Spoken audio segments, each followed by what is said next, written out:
அவ்வளோதான், குழந்தையெல்லாம் பிறந்துடுச்சு, இனிமேல் உங்கள் வாழ்க்கையே மாறப்போகுது, இனிமேல் உங்களுக்காக எதுவுமே பண்ண முடியாது, குழந்தைங்களுக்காக தான் பண்ணணும் அப்படின்னாங்க. நான் நம்பலை, ஆனால் இப்போவே கொஞ்சம் புரியுது.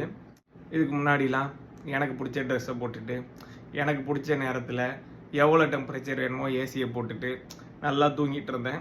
ஆனால் இப்போது ஒரு ட்ரெஸ் எடுத்தால் இந்த ட்ரெஸ்ஸில் காலர் இருக்குது, இது அந்த பாப்பாவை குத்தும், அதனால போடக்கூடாது. இந்த நேரத்தில் அவனை ஸ்வாடில் பண்ணியிருக்கோம், அதனால நிறைய ஏசி வச்சுக்கலாம், நமக்கு குளிர்னாலும் பரவாயில்ல, இப்போ நமக்கு வேர்த்தாலும் பரவாயில்ல, அவனுக்கு குளிருது, அதனால ஏசியை ஆஃப் பண்ணிடணும்.